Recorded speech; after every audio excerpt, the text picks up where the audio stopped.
Good morning, everyone. It's 9:30. Welcome to this meeting of the Cabinet taking place in the Walton Street Suite in Winchester Guildhall. Time is 9:30, so we'll begin. My name is Councillor Neil Cutler. I'm Deputy Chairperson of the Cabinet and Deputy Leader of the Council. I'll be chairing this meeting in the absence of the Leader, Liz Thompson, who is unwell. Please can I also advise that the open parts of the meeting are being audio recorded and live streamed from the Council's website. In addition, a video recording of the meeting will be uploaded to the Council's YouTube channel after the meeting. Please can I remind anyone joining virtually to turn off their cameras and mute their microphones until invited to speak. Please can I remind members to speak clearly, probably more clearly than I am, and remember to use your microphone.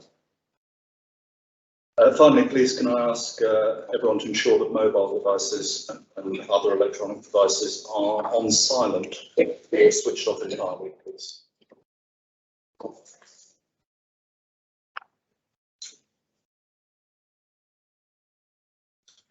So item 1, apologies. Nancy. In addition to Councillor Thompson, Monica Guilford-Tax has also given her apologies. Thank you. And I think we need to add Councillor Murphy's apologies because she too is unwell. Okay, thank you, Chair. Item 2, membership of Cabinet committees. There are no changes notified, as I understand. That's right, Chair. Item 3, disclosures of interest. Are there any councillors having an interest to disclose? Councillor Todd. Yes, on some of the issues that come up, the County Council has involvement or a role, and the County Council with its personal but non-prejudicial interest. Thank you. Move on to item 4. To note any requests from councillors to make representations. I have Councillors Becker, Godfrey, Horrell and Radcliffe. Are you happy to speak at the point of the agenda item? Thank you. Minutes of the previous meeting, unless the previous meeting held on myself on 20th October 2021. Are members content that this is a true record? Agreed. Agreed. Thank you very much. We're on to item 6, public participation. We have on general matters Ian Tate, I think, is to speak, and then other members of the public due to speak. Esme Holding, Richard Lindley, Kim Gottlieb, Rose Burns and Sam Felton. Are you happy to speak on the item rather than listening? Yes. Okay, thank you. And right, we'll move to Leader and Cabinet members' announcements. Oh, sorry, we do have to help Councillor Tate. Sorry, at this point. Well, not ex-Councillor Tate. Sorry, old habits die hard, Ian.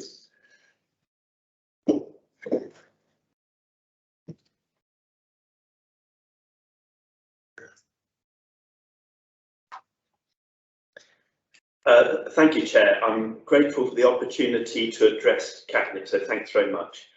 I would like just to take the opportunity to raise the issue of street begging and drinking in Winchester and ask Cabinet what you believe is an acceptable position here. I'm in the city centre pretty much every day and regularly see between 3 and 6 people begging along the high street and around the high street. I have no issues whatsoever with the individuals themselves, some of whom are real characters and good guys and girls. However, it upsets me tremendously, and all the things people question me about, street begging and drinking is high on their list. I, like many others, want to do something about this real tragic situation, particularly as we get into the colder months. I applaud the work of Trinity, and it's great that they have expanded their service with the 12 new flatlets at Ben's Place, facilitated through the Deathlog VQ Trust donation and council support. And this runs alongside the Beacon, the old night shelter, who also benefited from the Deathlog Trust donation and now offers 8 more spaces in Ben's house on top of the 17 beds in the Beacon. We have the truly inspirational Emmaus project in Bar End, who want to expand their housing provision to 40 beds to give long-term homeless people the chance to change their lives. The bid and WACA, the bid and the council have their spare change for real change to try and divert people from giving to those begging on the streets to a more organised form of donation.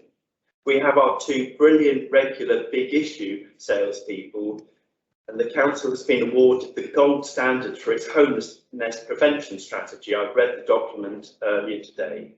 The alcohol exclusion zone is introduced to preventing control street drinking.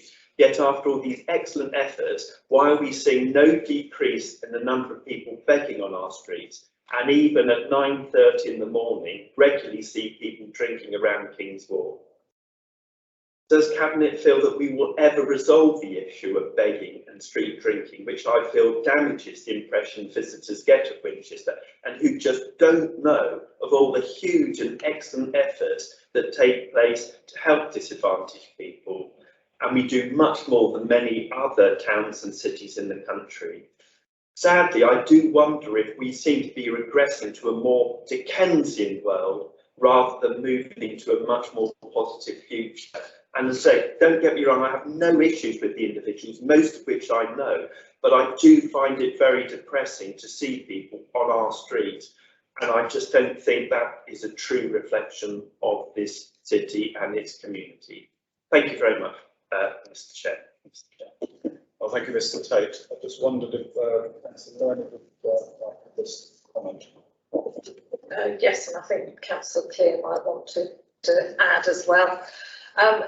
This is a really difficult issue. I think people associate begging with homelessness, but certainly in Winchester there is very little relationship between the two.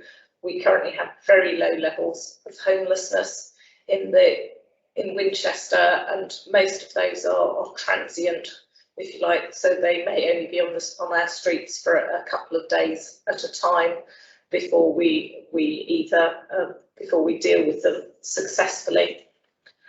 Clearly there are particular issues around King's Walk at the moment, and the neighbourhood wardens, the police, the BID are all working together to look at a solution to that. And I don't know if Councillor Clear wants to add something. Thank you, Chair. Mr. Tate, I agree with what Councillor Loney has said, but yes, it's King's Walk. I do go around King's Walk a lot with the neighbourhood services people, and we talk to them, but it is a difficult issue, but we are on the case, Ian, if I may say, and I will bring it again to the attention of the officers and the neighbourhood services. But we are there, we are keeping an eye on them. There is a low level of homelessness, but my main concern at the moment is the King's Walk area, because I won't lie to you, we do get a few complaints from people visiting Winchester. They are not abusive to the public people, but it's, I think, the look, if I may say. But we are on the case, but I will bring it up again to the right officers, Ian. Thank you. Thank you, Mr. Tate. Move to item 7, Leader and Cabinet's announcements. I have no specific announcements. Do any members of Cabinet? Councillor Loney. Thank you. I'm very pleased to say that today we're going out to consultation for the conversion of the old Friesgate Medical Centre site to a public park as a meanwhile use in advance of the full redevelopment of the site. Information on this is available at the City Council website, so winchester.gov.uk/CWR. So I would encourage people to go and have a look at what's quite an exciting proposition. Thank you. Are there any other announcements? Councillor Todd. Thank you, Mr. Chairman. First one relates to the City of Winchester movement strategy. We've agreed with Hampshire County Council to start consultation on the draft action plan for the City of Winchester movement strategy, as well as the local cycling and walking infrastructure plan for Winchester City, as reported at their recent decision day. These proposals will help dramatically improve air quality in the city and make it a better place for people who live, work and visit here. This is very much the right moment in the process of this. When we discuss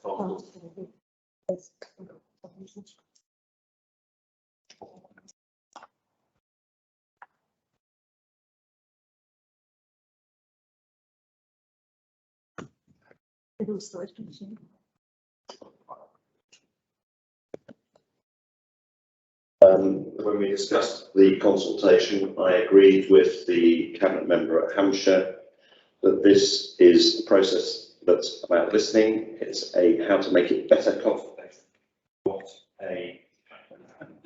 not a rubber stamping or a referendum on the proposals. And I know both Hampshire and Winchester very much look forward to hearing people's views. My second announcement relates to National Express. As I think some people may know, National Express has restarted services from St Catherine's Park and Ride, with the Poole Heathrow service and the London Southampton services brought back to the city. It's great to have National Express coaches back in Winchester. It's been a huge team effort to find a safe solution for National Express's six-wheeled coaches. It did require some changes at the Park and Ride to make it possible, and I'm particularly grateful to the City Council officers who very quickly and efficiently made those changes so that the services could restart. Thank you, Councillor Todd, and I think only a very few words were finally missed. Do you have any other announcements? Yes, I thought I would just draw your attention to the fact that the town planning team, strategic one, won a Royal Town Planning Institute Award for the South East, and their work was much commended and has been put forward as an exemplar for other councils. And there's a lot of innovative thinking done in the middle of the pandemic, and they're now going to proceed to put in for the national RTPI awards. And I'm sure you will join me in congratulating our planning team in this very commendable bit of work.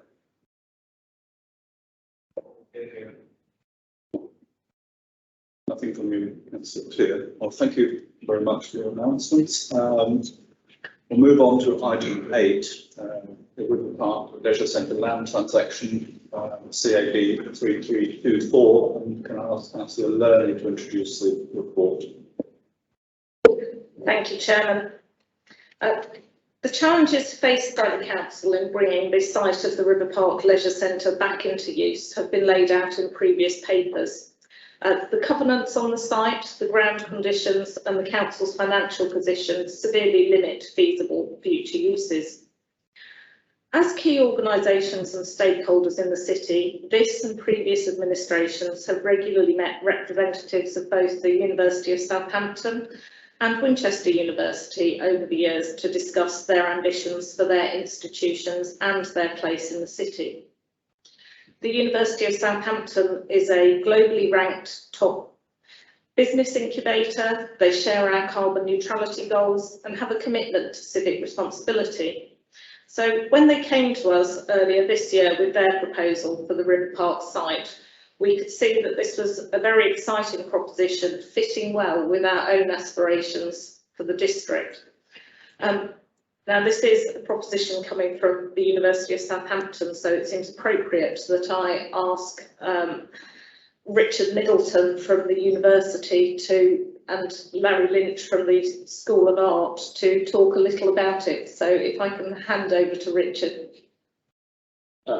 Thank you, Chairman. Thank you, Councillor Learning. I'm Richard Middleton, previously Chief Operating Officer at the University of Southampton, currently working as a special advisor to the Vice Chancellor and a member of the executive team of the university, and speaking on behalf of the university on this occasion.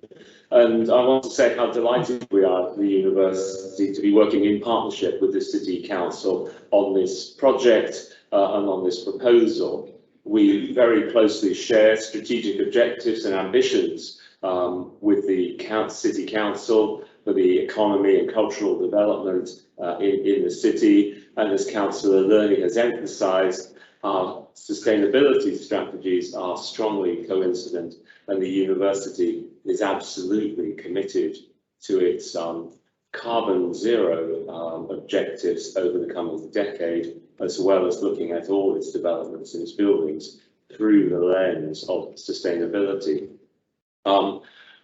We've shared in the creation of the paper, which you have in front of you. It reflects our views and our ambition, and it reflects the work that we've done with the City Council over previous months in developing the vision and the plans and the approach to this. We've worked together very, very closely for decades in the city, and we have a long-established relationship as well, as Councillor Learning alluded to, with Winchester University as well. So this is a place which we think of as our base, as much as we think of Southampton as our base. We've worked here for decades. We're very much part of the city, and as Larry will say in a moment, the Winchester School of Art is a key part of the city. So we're proud of the history and the success of Winchester School of Art, and very excited at this opportunity to develop our relationship and the work and our investment in the city further. From our perspective, one of the great aspects of the proposal in front of you today is the time it gives us and the City Council to develop a really good plan together. So things aren't being leapt at or committed to without good planning, without good foresight, without proper consideration and due diligence.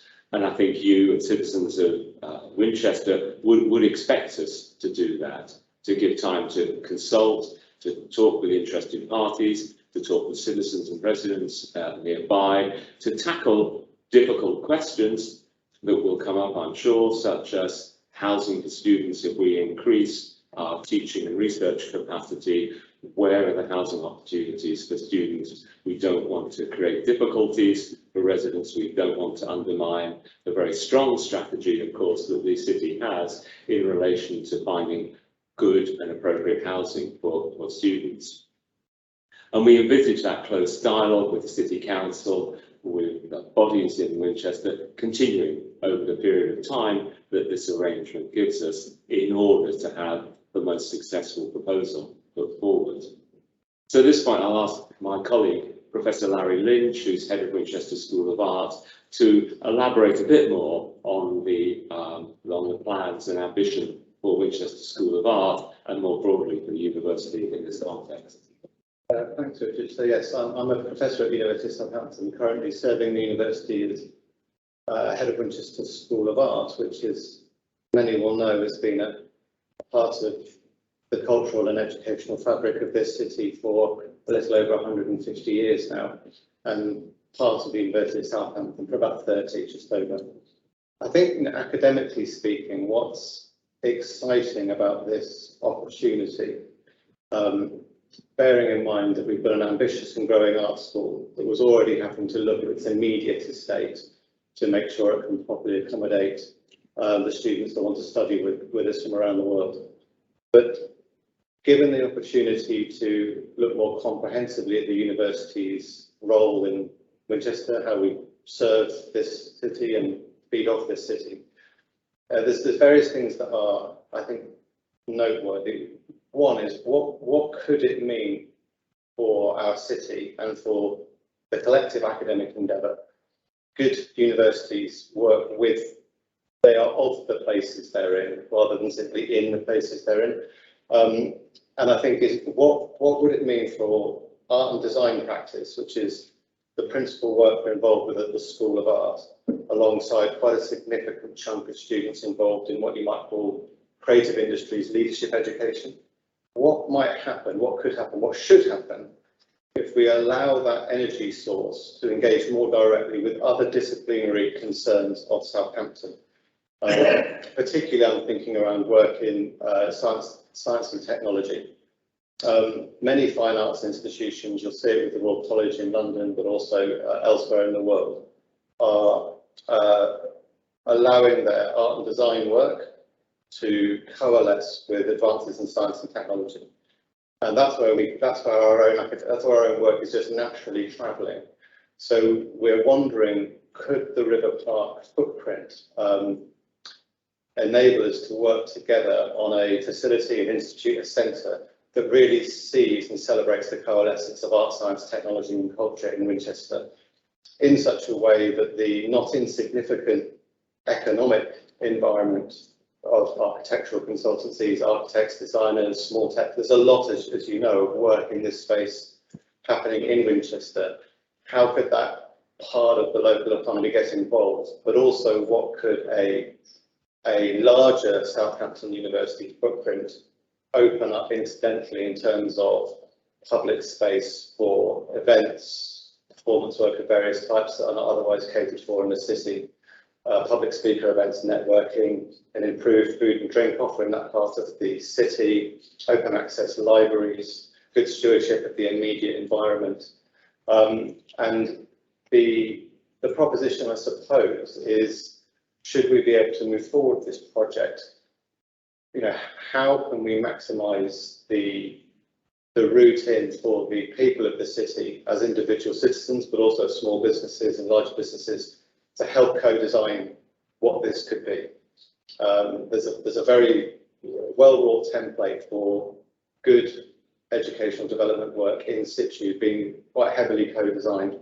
And since we briefed the public some weeks ago, I've had some very enriching conversations with a whole litany of potential stakeholders in the city, from other people involved in education, to small businesses of all different types and stripes, to potentially some larger stakeholders in what could happen, with much gusto and excitement.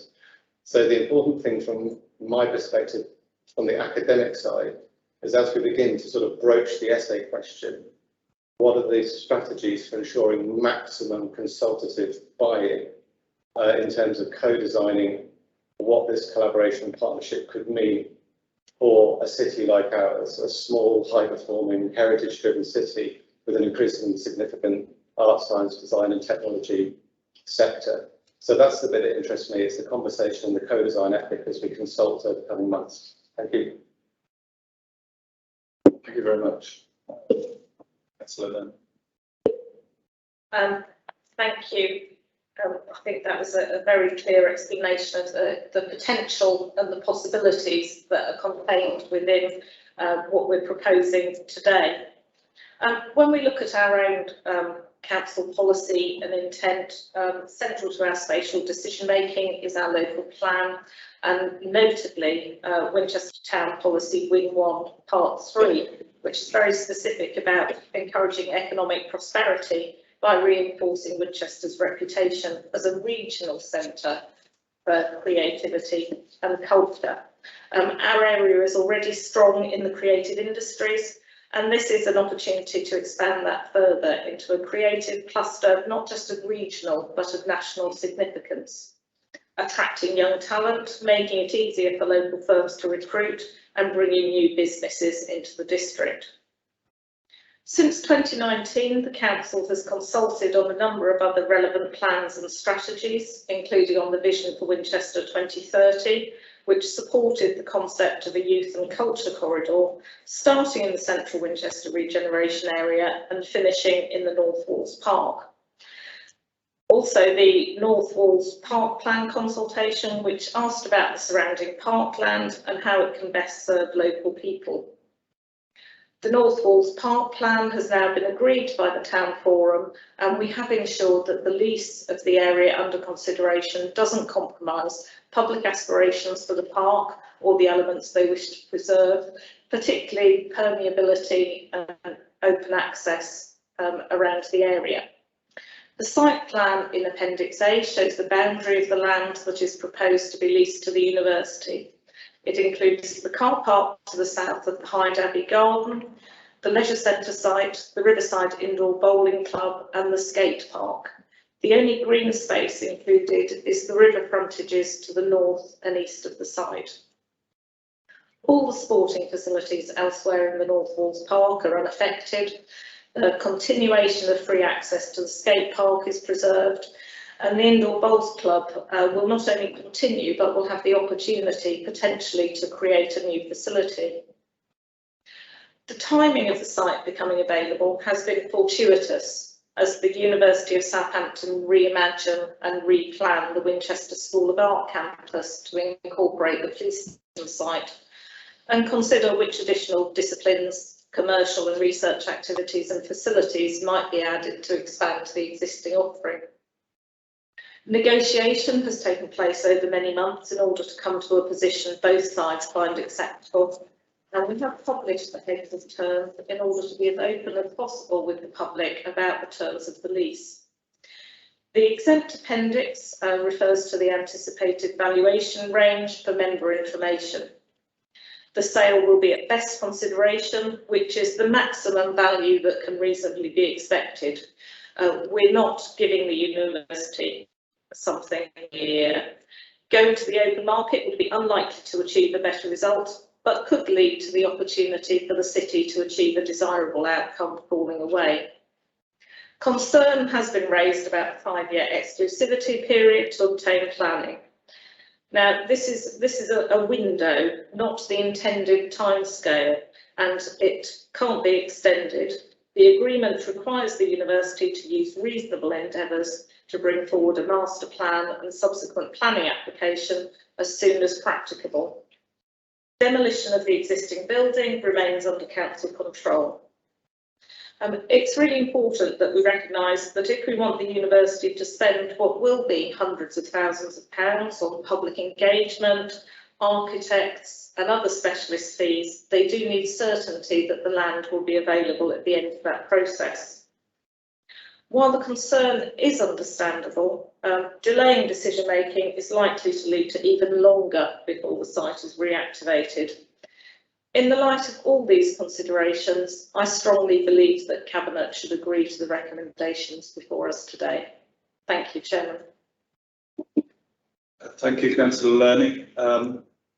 Before we move to the public speaking session, I'd just like to apologise for not introducing University of Southampton representatives, Professor Lynch and Richard Middleton, and also to point out that Stephen is here as a independent legal advisor, and officers are in the room to answer questions. So when we go, what I intend to do is that we go through all the public speakers and councillor speakers on this session, and then we'll go through a session of answering the questions that are raised at that point. So can I begin the public speaking session by inviting Esme Holding to the table. Would all speakers, if they'd like to wipe down before they start, if they feel they should, following the previous speaker.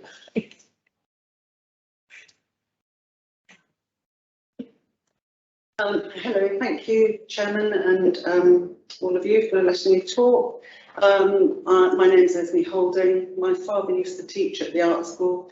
I have a long affiliation with the art school, and I have lived in Winchester since 1967, and I'm part of the new Winchester Lido group. I'm going to read. The new Winchester Lido group believes that the proposals in CAB 3324 to dispose of the River Park Leisure Centre site to the University of Southampton are simply wrong. There has been no public consultation and no chance for any other potential user of the site to come forward.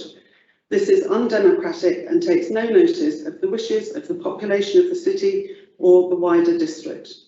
In the paper itself, paragraph 4.2 says the council is unable to satisfy the duty to obtain the best consideration reasonably obtainable by reliance on a competitive process, but does not explain why. Paragraph 7.1 says there is no formal statutory requirement for consultation. That may be the case, but it is not reassuring. The council is aware of the campaign for a Lido on the site and should have known by the time of the announcement to deal only with the university that A, the Lido petition was not due to end until the 30th of November, B, it already had approaching 3,000 signatures. The public briefing on the 1st of November attracted 191 attendees, by no means all of whom were supportive. The Lido Group does not believe Southampton University is a safe pair of hands for this sensitive site. The School of Art already has a cafe, gallery and library, but they're not publicly accessible. Why would any new provision be so different when the school could easily be an open campus if it so wished? Paragraph 12.1 says the university wants to build a nationally and internationally recognised significant centre for art, design and creative industries, etc. It had a nationally and internationally recognised asset in the Textile Conservation Centre, which it closed down despite national and international opposition some years ago. The university says it wants a cultural angle to its provision, but all the examples listed of its new spin-out companies are scientific. The matter of student housing is airily dismissed in paragraph 12.8 by saying the council will introduce the university to developers. The council knows that new student housing is invariably contested and students are exempt from council tax. Paragraph 12.2 says Southampton University wants to create a beacon city of academic excellence to compare with Oxford and Cambridge. Winchester has a third of the population of those cities, but already has a higher proportion of students than Cambridge. House prices are already at least 10% higher than in either city. The Lido Group is confused as to why the matter of the water table is only relevant when thinking of a Lido and not when thinking of major institutional buildings. It also acknowledges and supports the long-term campaign for better cultural provision in Winchester, but believes there are far better sites for a venue than River Park. We urge the Cabinet to reject this proposal. And I went over. Thank you. Thank you very much. And next, got a call Richard Lindley.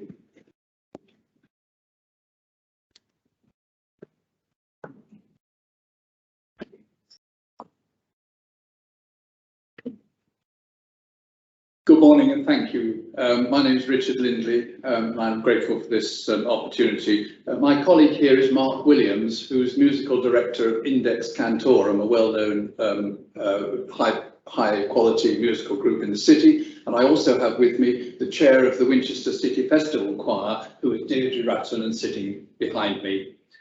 In the recent online consultation, the Southampton University representatives mentioned the possibility of an auditorium in the River Park development. This will be very much welcomed by many involved in the 15 or so very local amateur choirs, orchestras and other musical groups, many of them of very high quality and others beyond the city but within the district. There are a significant number of such groups who would undoubtedly make good use of such an auditorium, possibly engaging up to about 50 sessions for concerts per annum, and perhaps also for some rehearsals.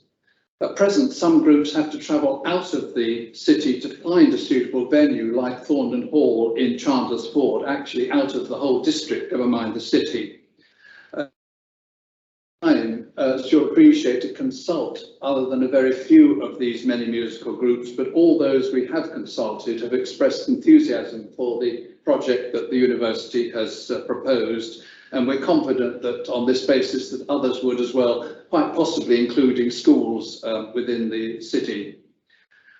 We do recognise that some cabinet members are not representing parts of the city, but of other parts of the district. But just as many city groups at the moment travel out of the city for their performances, we're confident that with suitable facilities here, other groups would travel in, so it would be something which would serve the whole district. It would, of course, be wonderful to have a full-blown concert hall, but we realise that that's not a realistic proposition. What we have in mind, which I think accords with the university's aspiration, is a flexible multi-use facility that would certainly be used by the School of Art itself, but also be available at reasonable cost to local musical groups, choirs, orchestras, chamber orchestras, school and college ensemble, jazz and folk groups, and solo performance. And please remember the proven value of playing and singing for building better brains in the young and the more elderly. We envisage an audience capacity of perhaps 250 to 300, preferably with raked seating, sufficient accommodation for choir and orchestra, and of course the necessary green room facilities. The site is ideal in terms of the continued car parking facilities, which, despite all our green credentials, remain important, particularly for evening activities, and which most of the other alternative venues in the area can't provide. There would seem, at first sight, and you will probably think of them, of alternative venues in the area, but most of them are proved to be deficient in one way or another, often in terms of availability, if they are school or college premises, or in acoustic quality. Could you wind up your 3 minutes? And nowhere anything like this that could be achieved at the new project at River Park Centre. The report, your report itself commends this sort of proposal, and we would like to propose that your discussion with the university, should they be appointed as partners, include the importance of consultation with these local musical groups, which we would be very happy to facilitate. Thank you. Thank you very much. Our processes don't normally include asking any questions here, and I think given the number of speakers, we'll move straight on to the next speaker, if I may. Thank you very much. The next speaker on the list is Kim Gottlieb. Kim, would you like to come to the table?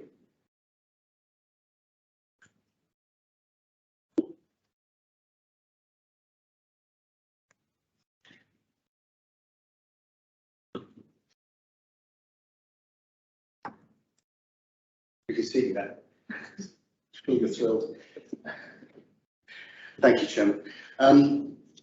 As Cabinet knows, I asked to see the advice relating to procurement a week ago, but unfortunately last night my request was refused. I really do wonder what that advice said, because when you consider the Council's history of being castigated in the High Court for breaching procurement regulations, it's quite extraordinary that it is only talking to the one bidder regarding the sale of this property. Even if it has found a way to do this legally, the Council should not be in the business of trying to circumvent fundamental legal principles relating to a significant public asset. The Claire Lloyd-Jones inquiry was meant to help the Council learn about how to conduct itself, but instead, since Silver Hill, it has lost 3 more judicial review proceedings, 2 of which relate to its own developments. The Council seems to be running the risk of another judicial review, not just because of procurement, but also because of other issues, such as best consideration. I'm sure that the Head of Estates will do a great job of trying to agree the highest price possible, but the 5-year exclusivity agreement gives the university too much bargaining power. In 5 years' time, there is nothing to stop it saying that it can't afford what was agreed at the outset, and at that point, the Council will face the choice of either starting the whole exercise from scratch or having to accept whatever story and whatever offer it is then given. The Council does not need to put itself in such an invidious position. It could easily proceed without a 5-year exclusivity agreement and offer the university a subject to planning only contract, which is a perfectly normal way of dealing with a site like this, assuming, of course, that all the other concerns have been resolved. I have no beef with the university, but it is very concerning that the public has been ignored by the Council and that the Cabinet is making a formal commitment less than a month after the proposal was announced.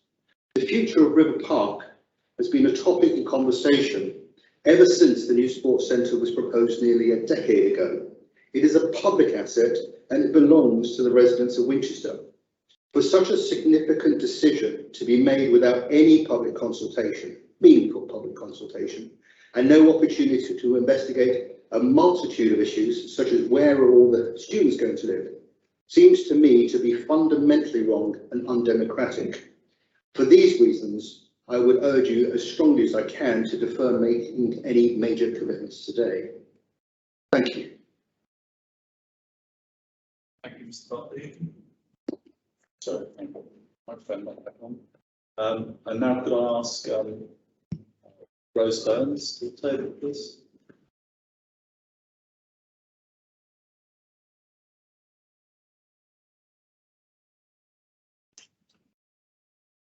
Many Winchester residents are alarmed about the Could you put your microphone on? Sorry. Many Winchester residents are alarmed about the proposals being discussed at this morning's Cabinet meeting, which were publicly announced, as Kim has just said, just some 3 weeks ago and are for decision today. First, an outline of the legal ownership of the land conveyed in 1902 by William Barrow Simmons, which includes Northwall's recreation ground, Park Avenue in fact, the site currently occupied by the now defunct leisure centre, the car park and the bowling clubs, and for what it's worth, Highgate and Chamber.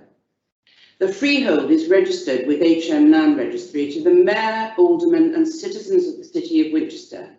The land is held on statutory trust by Winchester City Council for the residents of the city, and its express purpose is to provide a public park and recreation area for the benefit of the city. The land is protected, as you know, by a restrictive covenant, which provides that any buildings erected on it should be for recreational, scientific or other similar purposes that may be required for the benefit of the city. And social housing, as you know, is specifically excluded. If the plan by this administration to lease the site to any private organisation, such as the University of Southampton, is to succeed, the council has first to appropriate the site, i.e. take over full rights of ownership, and follow the procedures laid down by the Local Government Act 1972. Appropriation of the whole or part of the site from open space to planning purposes is a statutory process which in this case requires 1. Public consultation, 2. Evidence that the land is no longer required for the purpose for which it is held, 3. Consideration of any comments received, and 4. The scheme is not able to be pursued if it would lead to a breach of the restrictive covenant. But 1. There has been no public consultation, even though there was an opportunity in tenths on the reg in 2018 and again last year. 2. The land is still required for the purpose of public recreation, and you've heard from the petitioners for the Lido, there are other uses potentially. 3. There's been no opportunity for any comments, which you'd get in spades if you'd asked for them. And 4. The scheme proposed would lead to a breach of the restrictive covenant, which to breach would be both legally and logistically complex and would require an application to the Lands Tribunal. All this information is available to you from Councillor Learney's own report to the Cabinet on the 23rd of October 2019, CAB 3190. I sent it round to all councillors 2 days ago. We ask you to call a halt now to this process so that future uses to which this valuable site could be put can be fully considered by its current owners, the Mayor, councillors and citizens of Winchester. Will you please do that? And if not, why not? Thank you.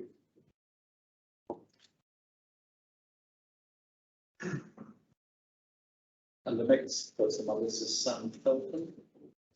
Thank you.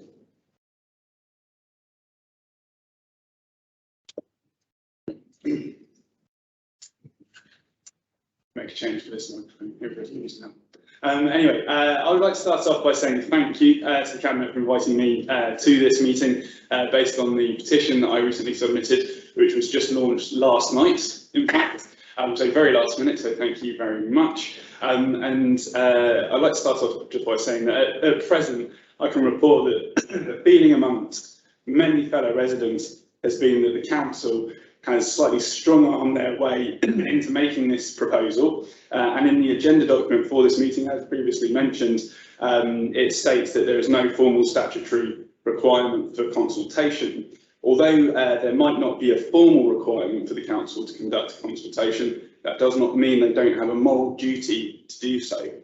With that in mind, I would urge the council to please reconsider their strategy for River Park by pausing the proposal with the university to conduct a well-advertised 6-month public consultation to gather other ideas from the community. After that, a short list of proposals, including the one from the University of Southampton, could be created based on positive social and economic impact. Local residents could then vote on which proposal would be best for Winchester. This democratic decision-making process would ensure strong local support for whichever proposal was chosen, as well as creating long-lasting trust between the community and council. Of course, this type of approach wouldn't be able to take place for every planning decision that you have to make, of course, but because of the size, location and impact that River Park can have on the city, it would make sense that local residents be more involved than usual. Concluding my allotted time before most people, I would just like to ask the council whether they would consider implementing a democratic decision-making process for River Park. Thank you, Mr. Dutton. We will answer all the questions as we go through. Okay, thank you very much for your contribution. I'll now move on to those councillors who wish to speak, and can I ask Councillor Becker to get to the table, please?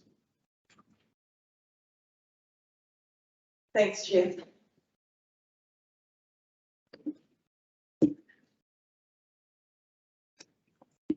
Thank you. As you know, I am one of the ward councillors for St Bartholomew Ward, in which the River Park Leisure Centre sits. Indeed, River Park is both the geographic and community heart of our ward, and is somewhere where we all have a sense of guardianship over. I am here today on behalf of all 3 of the ward councillors, although I do know that my colleague, Councillor Tipper Cooper, is here as well.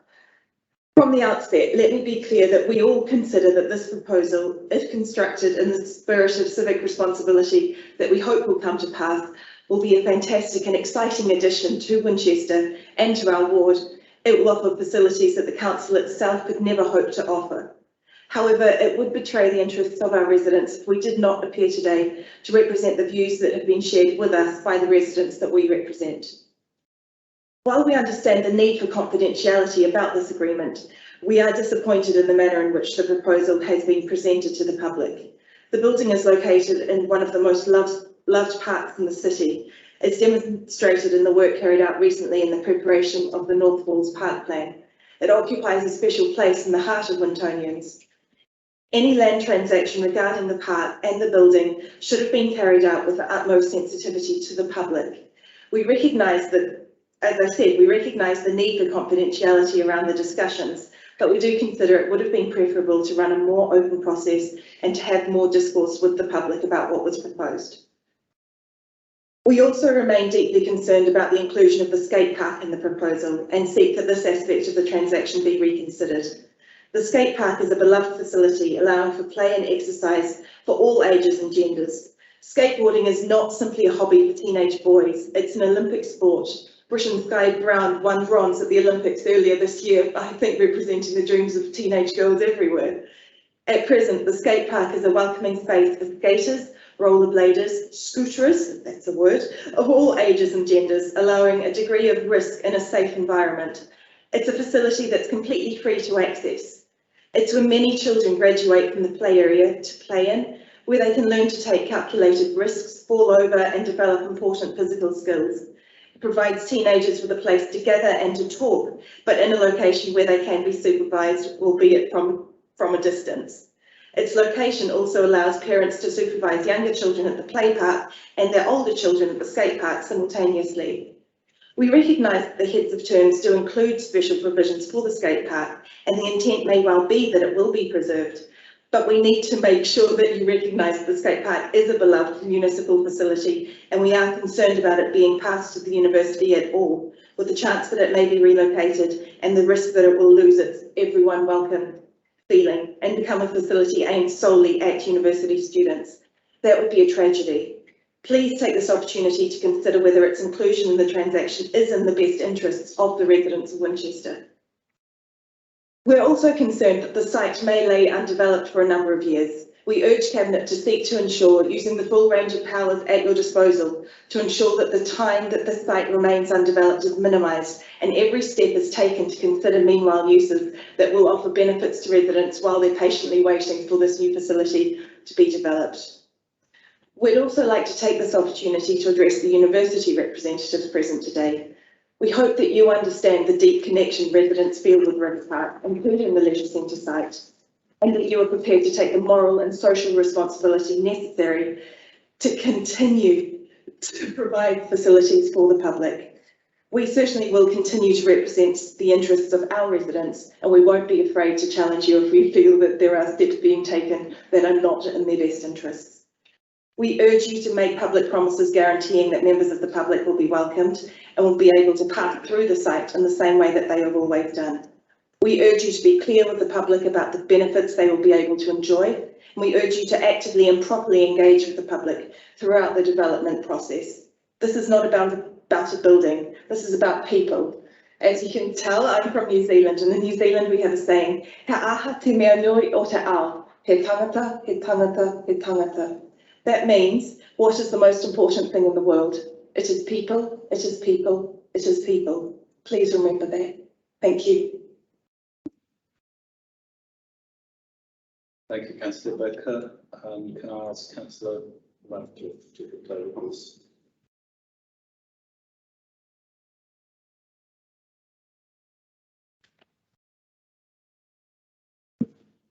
Thank you very much, Chair. Good morning, everyone. As you know, the future of the former leisure site is the subject of enormous public interest, and we've had a flavour of that already in the presentations this morning. Arguably, a decision as important as this for the city should have come to full council, where it could have been subjected to proper scrutiny and cross-party debate. For what it's worth, I very much support the vision set out by the university. If it all goes to plan, and that's a big if, it's a massive opportunity for the city, a £100 million investment that supports local talent, local jobs, local startups. So my questions today relate not so much to the proposal itself as to process. First, why the haste? As others have noted, it's just 3 weeks since the university's proposal was presented to councillors and to the public.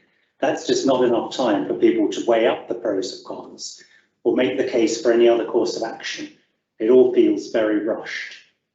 Second, why give just one prospective buyer an exclusive 5-year opportunity to develop its plans? Why not, as several speakers have requested, open up the process so that other potential bidders can develop and submit their own proposals? I accept we don't want to frighten off the university, but we also don't want another judicial review. And for that, we need to be confident that our decision making is procedurally fair. Third, how can we lock in the community benefits? Now, talking to people in my ward, I know many people welcome the university's commitment to include in its plans new performance and exhibition spaces, a publicly accessible library, cafe, and other facilities for community use. But when it comes to the proposed agreement, these facilities are barely mentioned, and then only as an aspiration. I've listened to explanations given by Councillor Lerney, and I appreciate the complications involved in writing conditions into a contract of this kind. I can see the attraction that this has to treat this as a straightforward land transfer and avoid the red tape of procurement. But procurement rules exist for a reason, and we shouldn't be trying to avoid them. Better to subject ourselves to them and guarantee the community benefits that we all want to see delivered, even if it means the whole process takes longer and is more complicated, than to rush this through as a land deal and hope for the best. Under the arrangements proposed, our leverage will be very limited. In 5 years' time, if the university comes back and says it can't provide, after all, the hoped for community facilities, the council will have little choice. It can capitulate, or it can start over, effectively having wasted 5 years. I very much wish I could line up in support of the Cabinet Member for Asset Management on this. I know how hard she, other members of the Cabinet and our council officers have worked to bring this proposal forward, and I do strongly support the outcome that they want to deliver for the city. But this looks like a case of more haste, less speed. We're rushing into arrangements that protect the university from risk, but leave the council and by extension our residents exposed. You've heard related concerns from others today. I hope you will take these on board and send this proposal back to be reworked and resubmitted at a future meeting. Thank you. Thank you very much. Right to thank the family. I call Councillor Godfrey. Not just finally. Finally. At last. Good morning. I hope you can hear me above the noise of the air conditioning units, which are on full blast. And again, I'm disappointed that the Cabinet continue to ignore the climate emergency, just as some people can sit around in shirt sleeves in this crisp morning.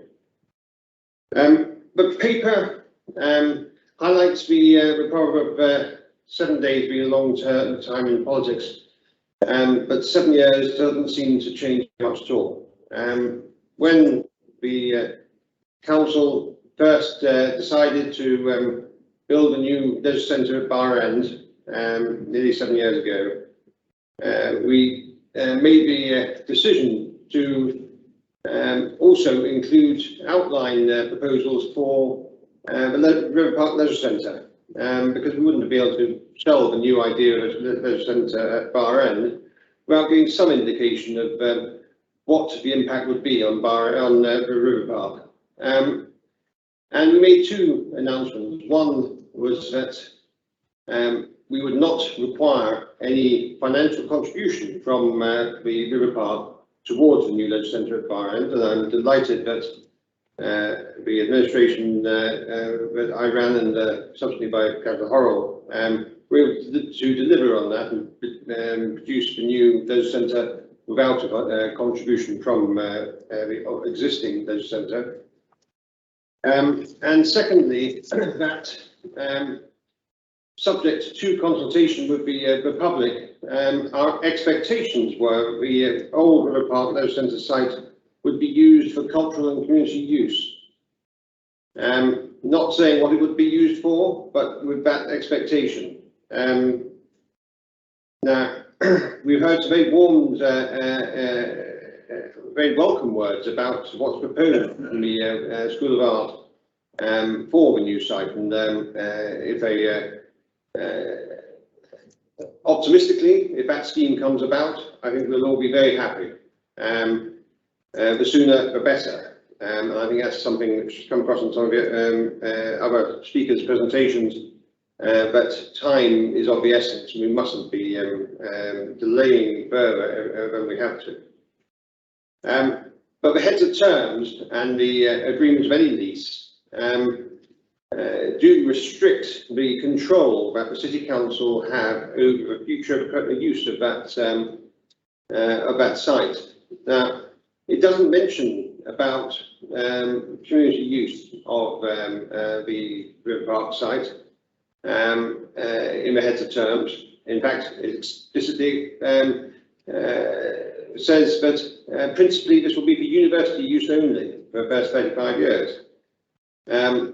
It would be very welcome if we could have more concrete assurance that there would be the access by the local community to the facilities once they are erected.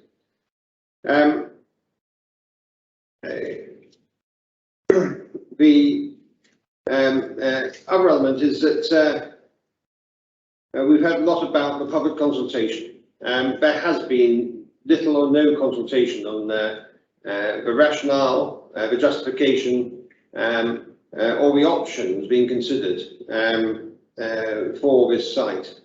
And selling a very important piece of public land without giving notice, without giving any opportunity for consideration by the public who own that land, the opportunity to discuss it and consider what has been happening when we have been thinking about the use of this land for at least 7 years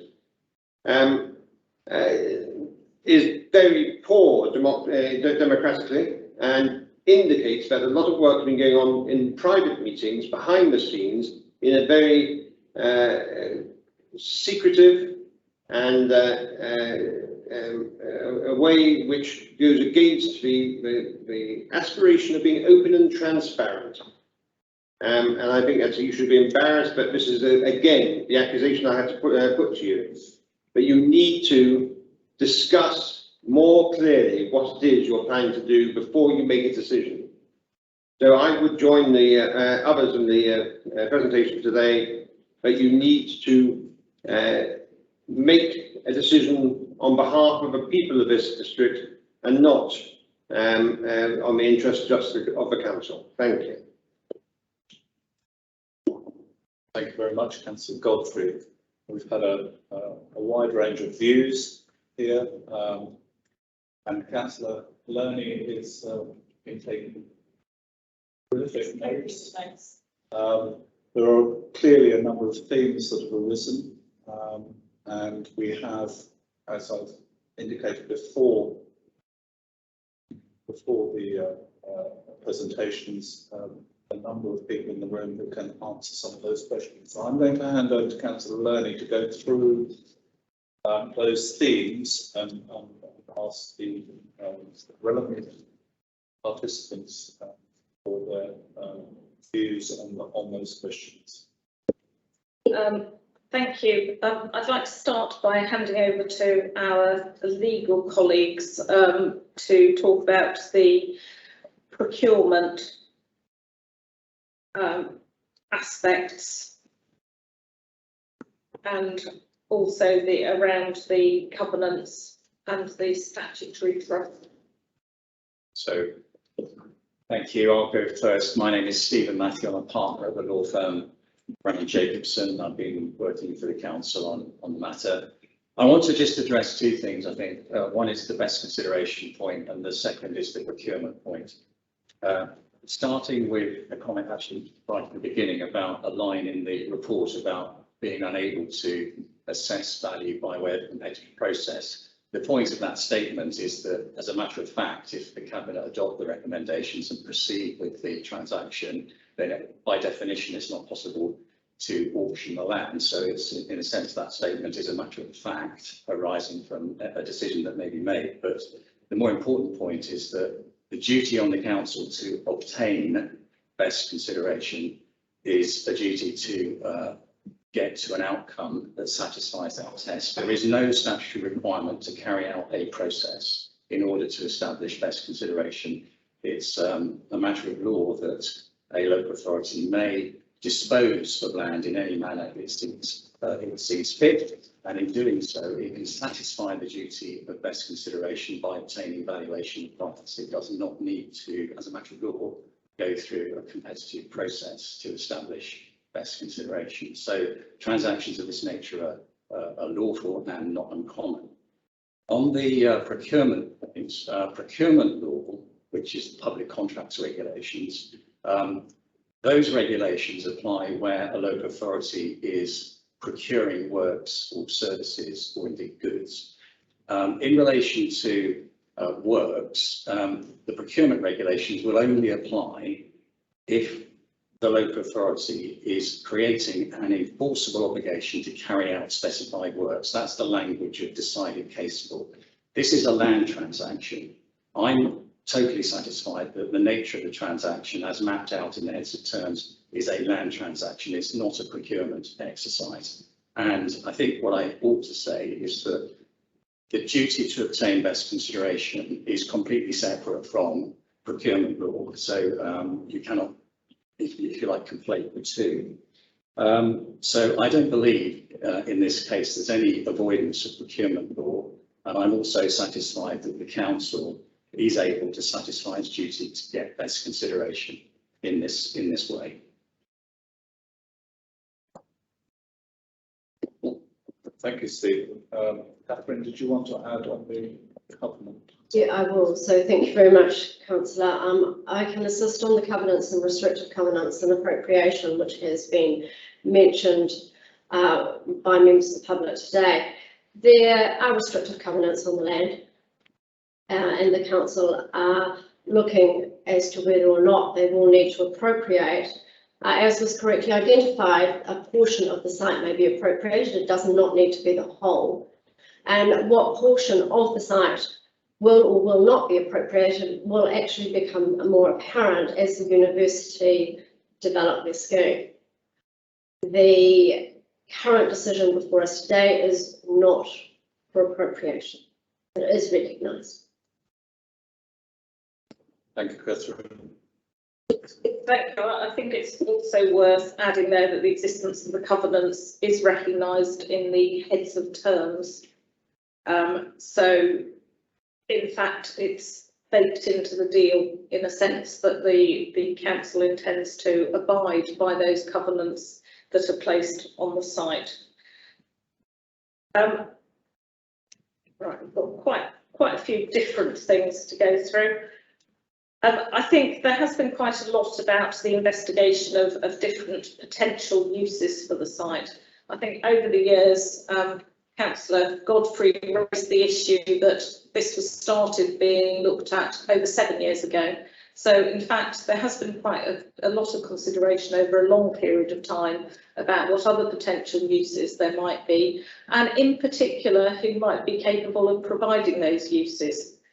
It was laid out in CAB 3190, which Rose Burns referred to around some of the complications around the site and the limitations of uses. We've also had work done in the past around, for example, the ground conditions. The Lido group, I think we all love the idea of having somewhere we can go to swim outdoors in the summer, but the evidence we have from the work that was done on when we were looking to a new leisure centre did demonstrate, and Environment Agency advice was such that we would not be able to dig big holes in the ground on that site. The picture that's being presented by the Lido petition with your swimming pool with grass around just isn't capable of being provided on this particular site.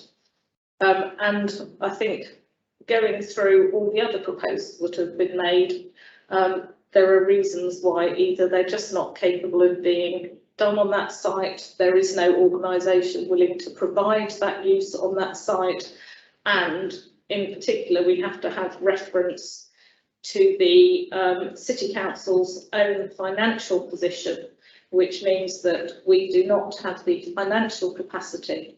We have borrowed money to build the new leisure centre, and that is something which needs to be paid back over time.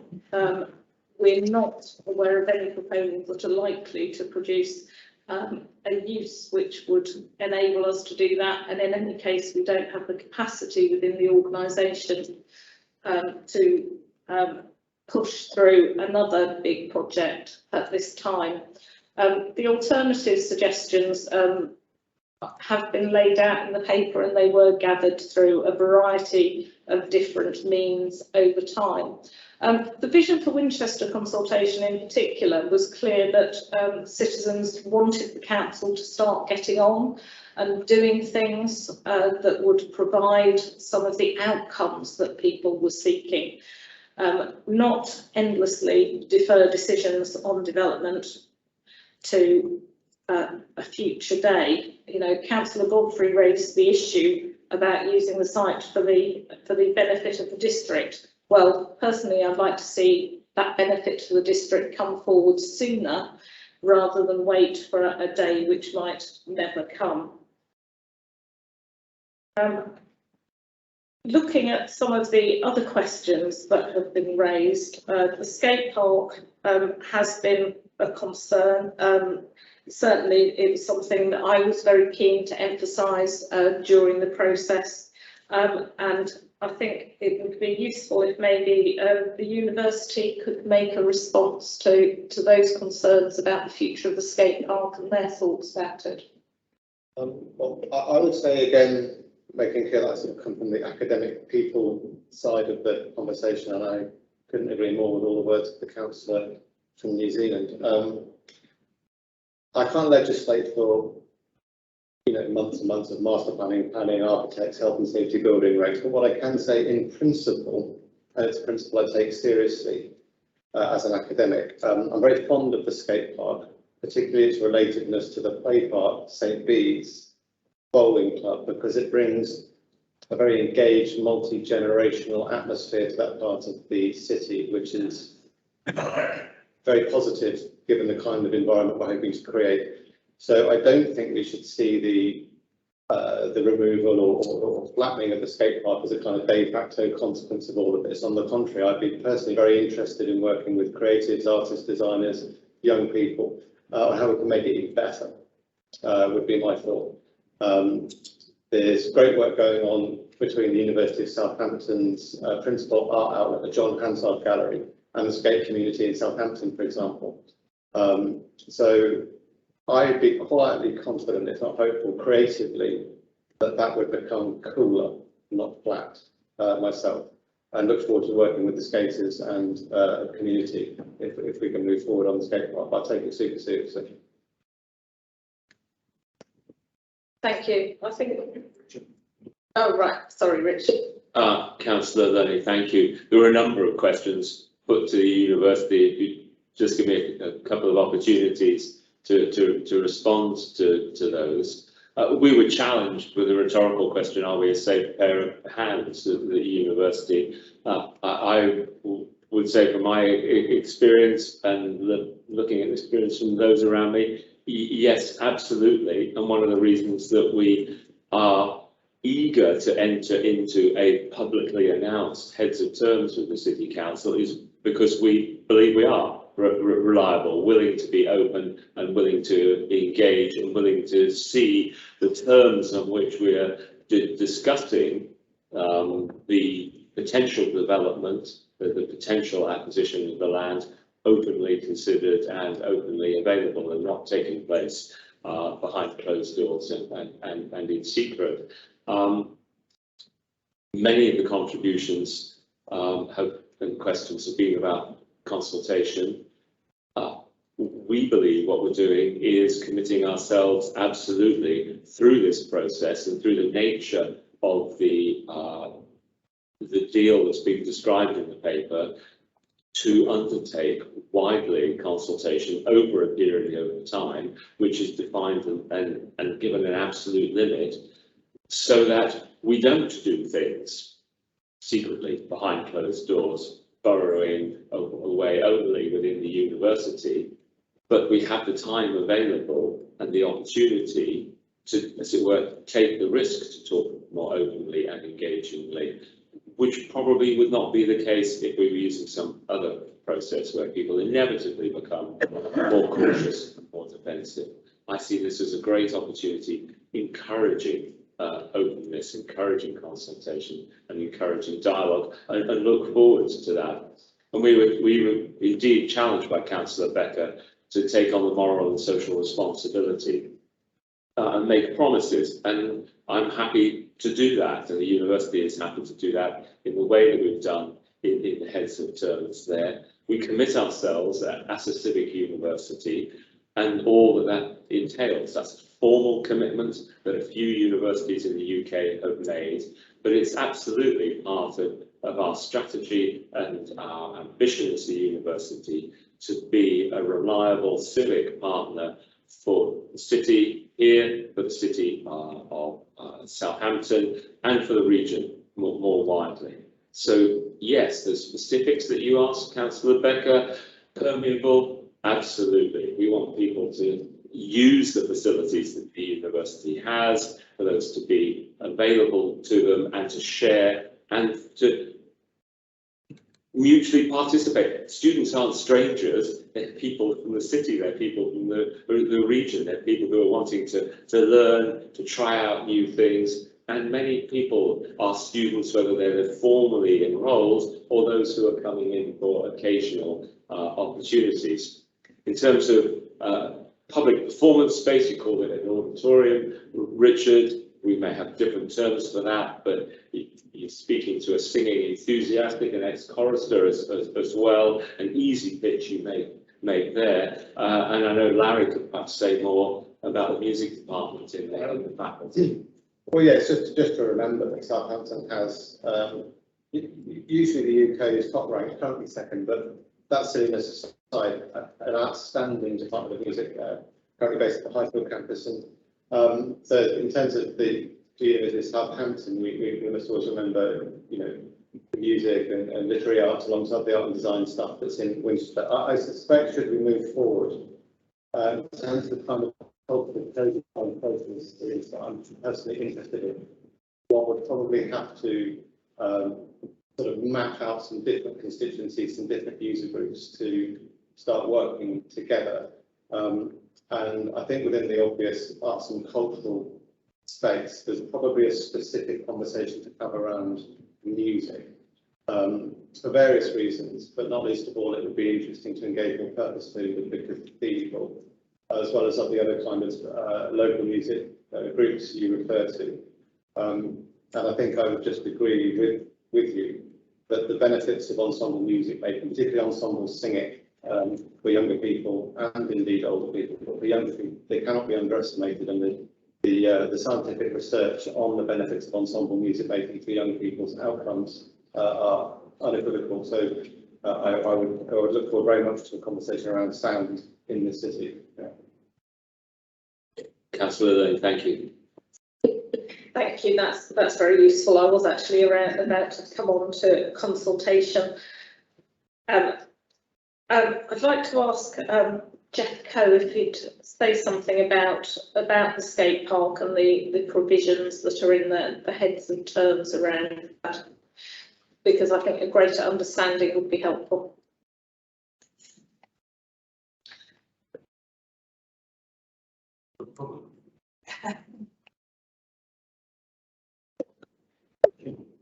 Thank you, Councillor Lilly.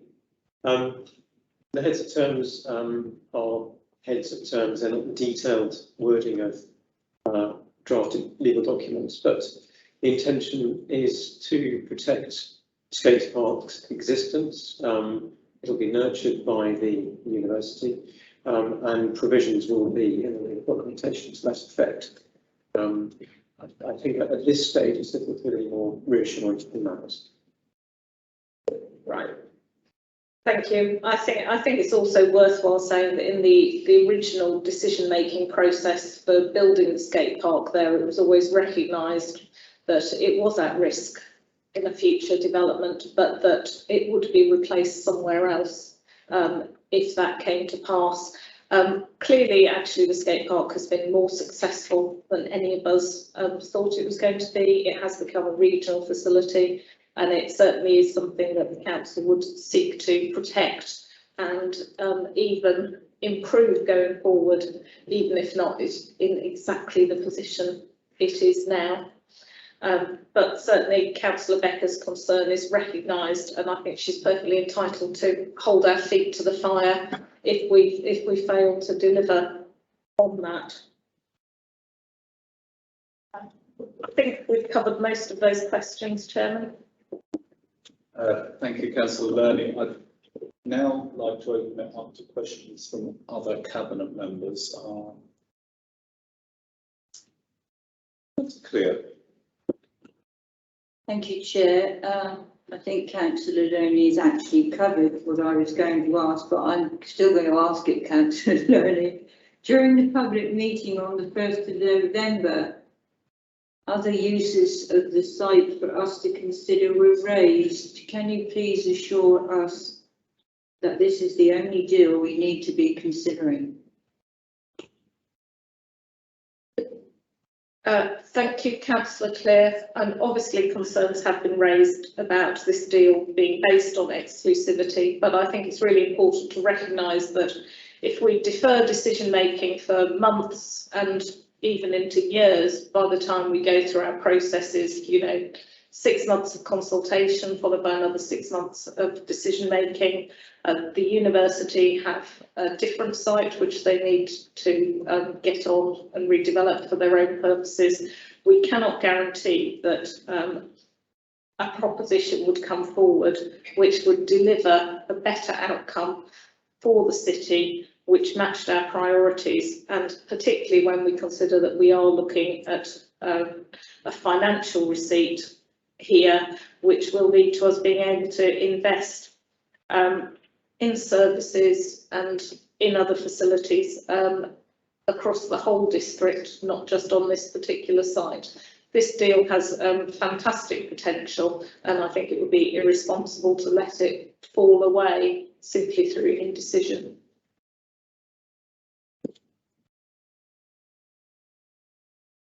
Cabinet, are there any other questions that you wish to raise?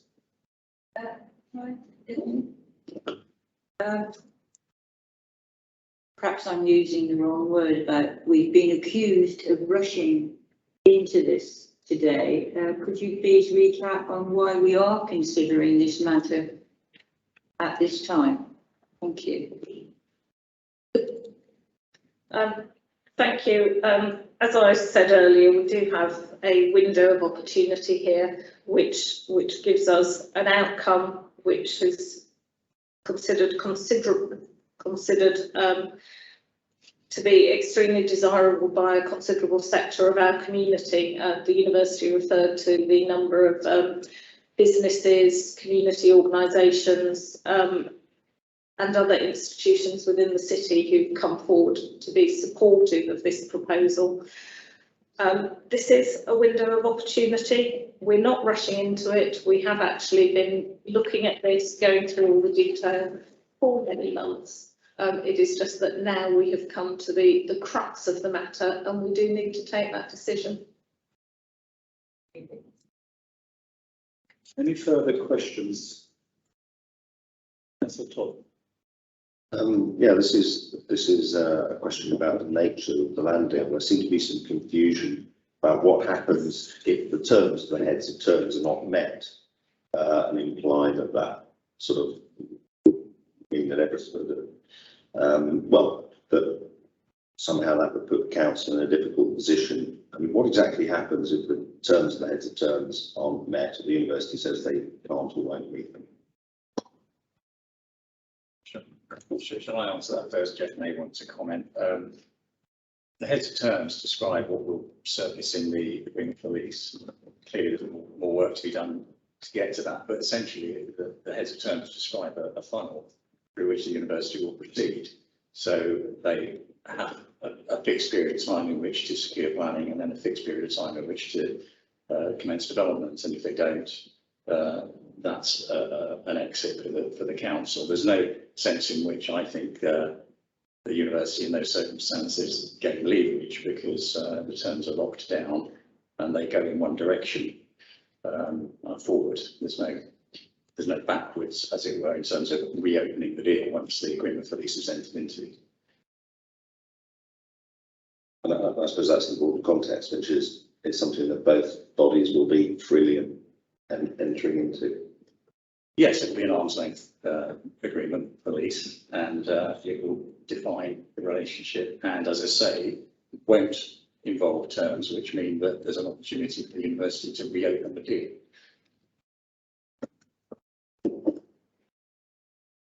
Any other questions? You have one more, Councillor Clare? Two more. Thank you, Chair. On about the time the site will be undeveloped, what are the short-term options, if any, for the RPLC building, please?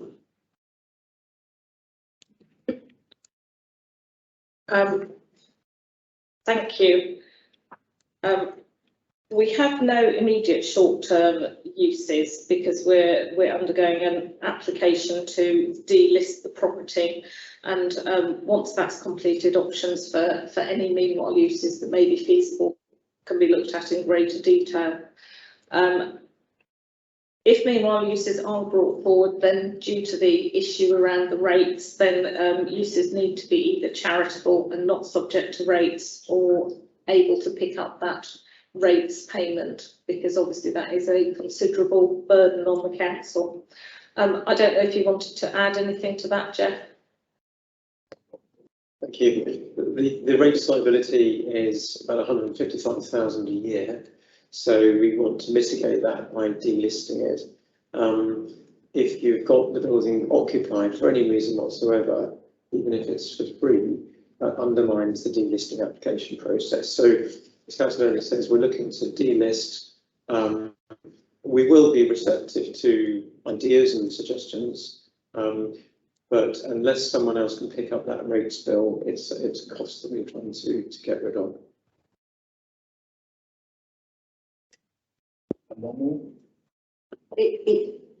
May I just say, it's not so much a question as a statement. If I could just make it with my hat on as the community's portfolio holder, I would like to let the public know this, if I may, because the skate park and the community facilities have been mentioned today. And I'd like to repeat to everybody, if I may, my discussion with Dawn Adey, Strategic Director. As I said, a portfolio holder for community and wellbeing, I asked whether there was any community space provision in the university plans, or was it too early to know? I have, I must say, been reassured that community open grass space, the skate park and a publicly accessible cultural centre as a performance space will be provided by the university. The bowling club do continue to operate, but if the university wants to move the bowling club as part of their proposal, they have to re-provide the facilities in a way that are acceptable to the club and to us. And I just felt that I would like to say that. Thank you. Thank you, Councillor Clear. I think that sort of moves us more into the debate of the Cabinet. So I'd like to open up for debate within Cabinet. And firstly, I'd like to say that working through the themes that we have here, I suppose the initial is a land sale or procurement. And I think it's very clear that the land sale option is really the only option for the council at the moment. We have a huge amount of work on central Winchester. That has been a very extended process, and I don't think the council simply does not have the capacity or the funding to be able to launch into a very extensive process in terms of procuring precisely what we consult on and want. The opportunities that this particular deal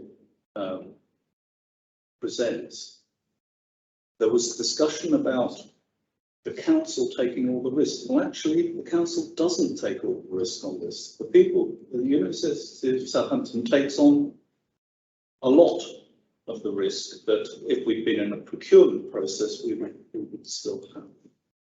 The university has to consult. The university has to produce plans that are acceptable to the community, that are acceptable within the planning terms.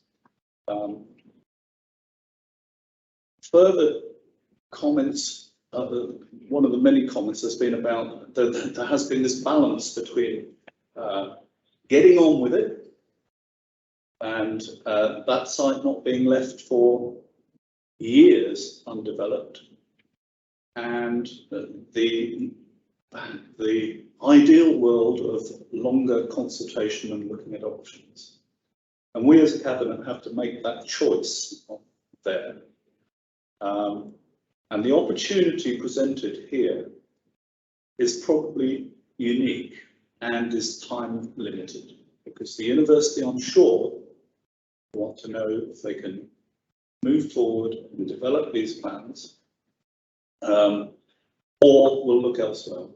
and I think it's key there. So from my perspective, although we've been through all these arguments and discussions about delay, it is crucially important that we go ahead with the scheme as quickly as possible. So that's my initial remarks for debate. Further comments? I actually had one more question. You had another question? Yeah, there was just something that Councillor Godfrey said that I just wanted to be absolutely clear about, because I think we people.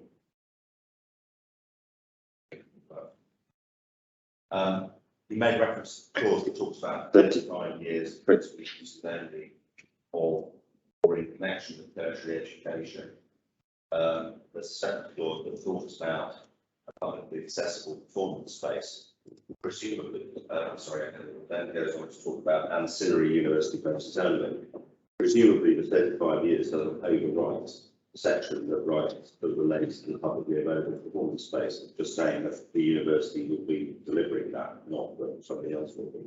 Is that, have I understood that correctly? And the two clauses work together.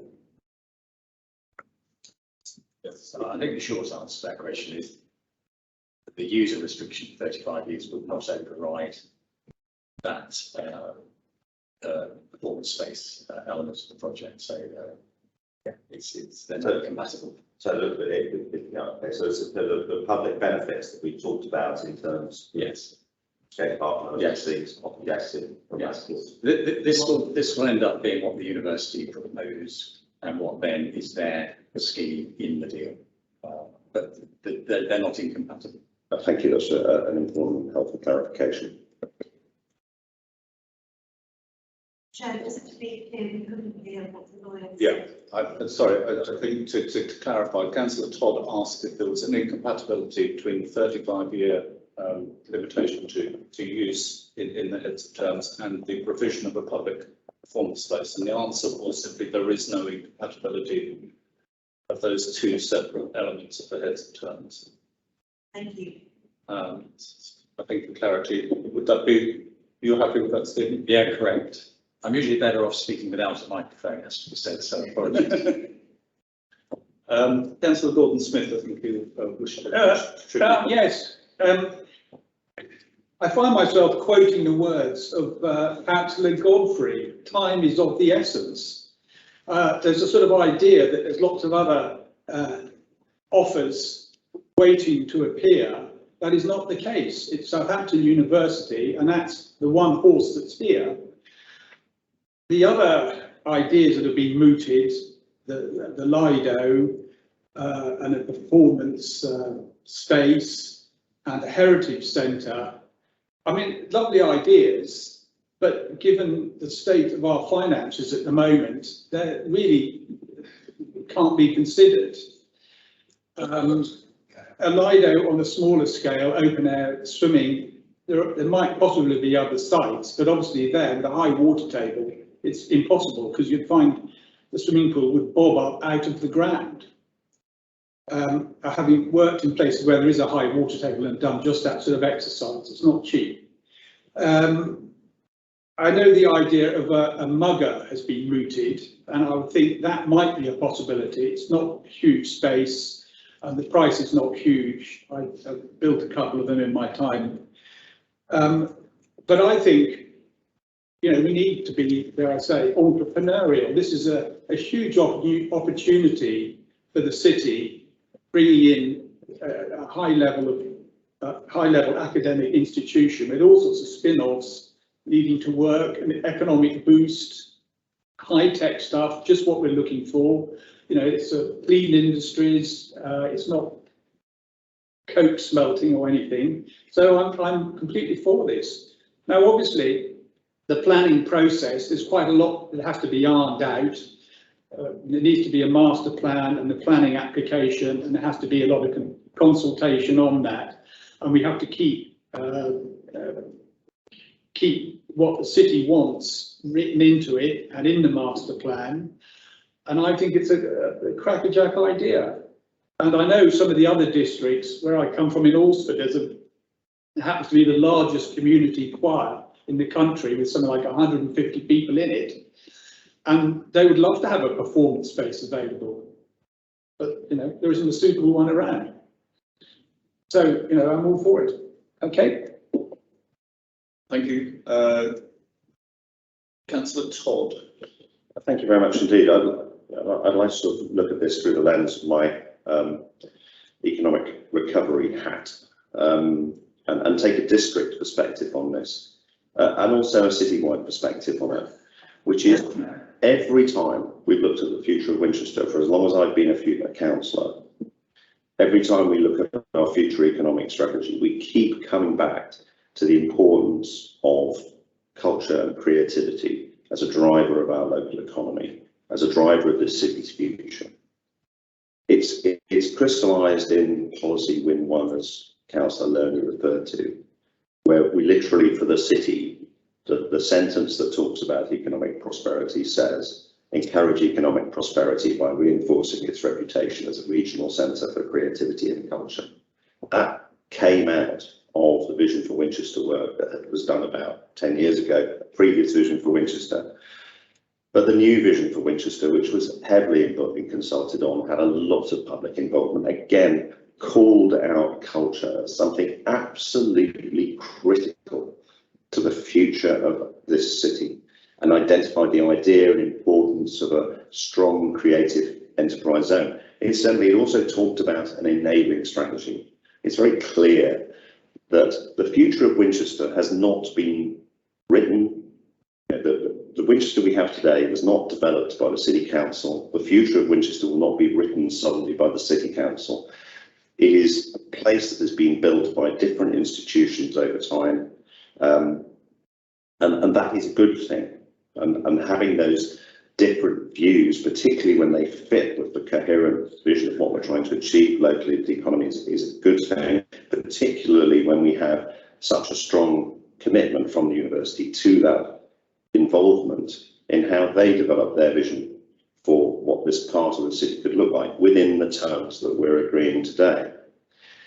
The most recent period when we've talked about the future of the city and the future of the district is the Green Economic Development Strategy, produced in cooperation with businesses locally.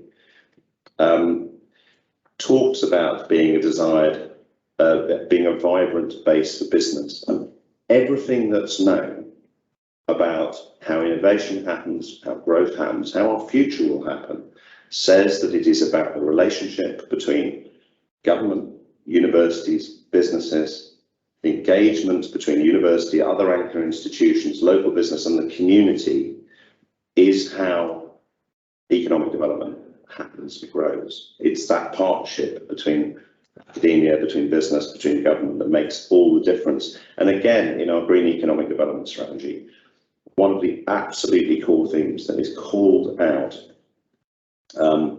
is the culture, creative and visitor economy. Every time we look at the future of our economy, it comes through very strongly.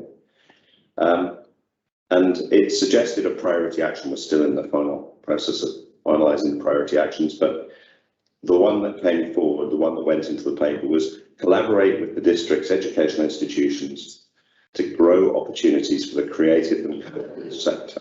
That's what's in there. That's what's in our Green Economic Strategy.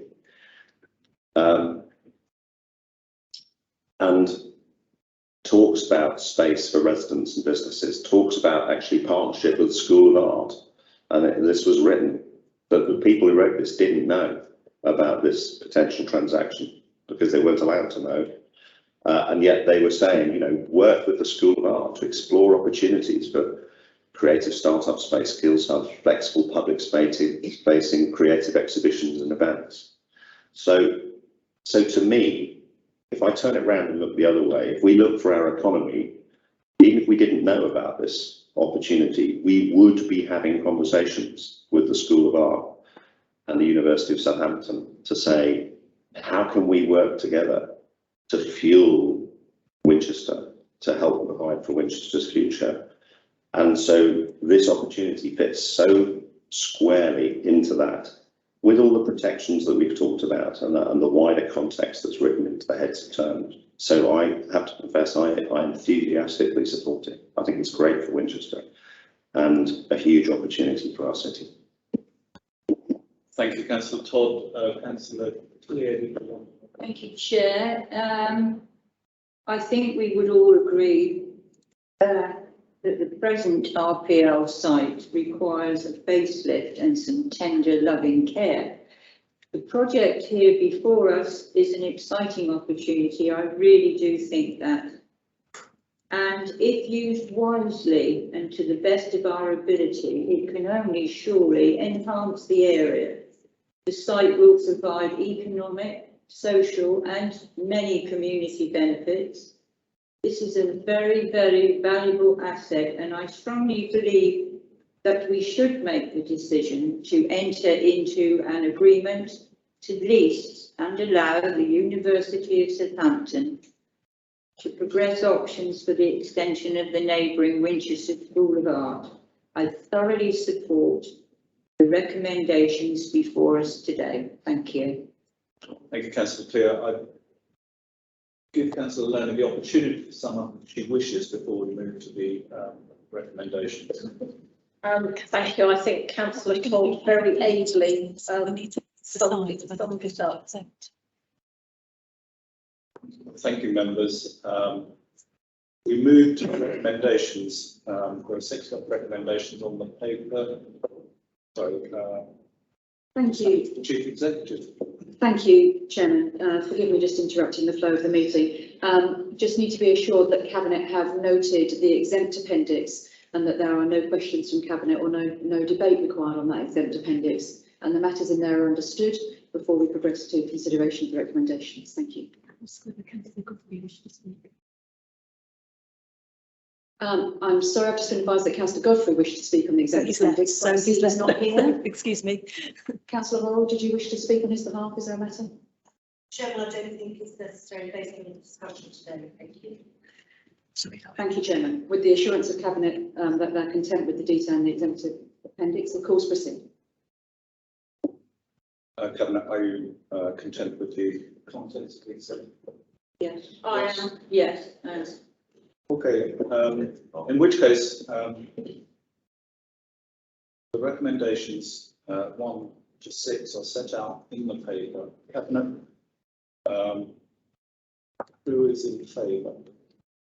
We should have a show of hands.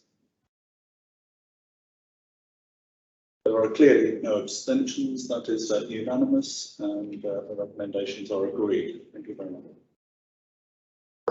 We'll just have a short break for those who wish to, a break of a minute or so for those that give you a chance to leave. Thank you. Those who wish to stay for the remaining meeting.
Move to, sorry, we're on. Yeah, go on, Mike. Right, we shall resume with item 9, which is the housing revenue account of business plan and budget options. And Councillor Loney's having a busy day today. And can I ask her to present the budget, please? Yes, and actually, this is an even bigger financial decision than the previous one. So we're looking today at the housing revenue account, business plan and options, and this is very much a business plan based on improving the standard of the service we offer our tenants and improving the neighbourhoods in which they live. We have been concerned that our void standard is making some properties hard to let and is below what people would reasonably expect if they were moving into a private rented home, and we don't think that's acceptable. We're also pushing ahead with the retrofit programme, concentrating on the fabric first measures, which will make our homes warmer and cheaper to heat for our tenants, as well as getting more bodies on the ground through additional neighbourhood services officers, giving us the capacity to increase the monitoring of grounds maintenance and cleaning, improve tenant liaison and our ability to provide some of the more fun stuff that we do with our tenants, which has been very short in the past couple of years. We have listened to TACT and the Scrutiny Committee, and although it has to be recognised that the level of rent changing the level of rent doesn't actually affect our tenants on universal credit and housing benefit, it will help many who right now are struggling with increased energy and food bills. And I am recommending a CPI only increase for this year only. This does affect our long-term finances and reduces the future amount available for investment in our properties and in new homes, but it still gives us a viable, sustainable business plan and the ability to achieve our ambition for 1,000 new homes over the next 10 years. We have fresh recommendations tabled, including the CPI only rent increase, and I would recommend all of them to you, Chairman. Thank you very much, Councillor. Could I invite David Blight from TACT to comment? Yes, thank you. We had a meeting with Richard and he set out the plans for the budget for the rent, and a majority of the support we went for the 3.1. Because of the reasons that Councillor Ernie has just said about it's been a difficult couple of years at the moment, and with other increases coming up in April probably, and it put less strain on tenants to pay the rent. Thank you. Thank you. Thank you, Mr. Light. And Councillor Hall, I believe you wish to address the meeting.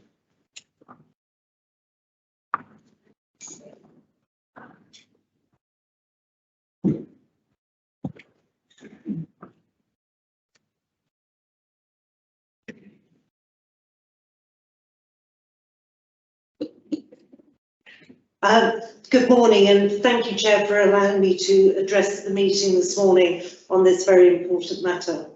The HRA account, as we know, is in very good financial order and is a hugely valuable asset for the City Council and the residents of the district.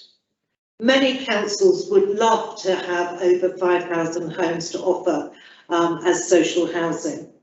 Many councils envy our new build programme, established by the Conservative leader many years ago and wholeheartedly supported by our tenants. Thank you. And thank you to all the housing officers, excuse me, all their efforts in making the HRA work so effectively. I'm very pleased to have seen the revised recommendation appear just a few minutes ago. And I'm really not sure what the purpose of putting up rents by CPI plus 1%, resulting in a 4.1% increase for our tenants, when there are difficult times at the moment post-pandemic, when over half our tenants, excuse me, are on some form of benefit. Chair, excuse me.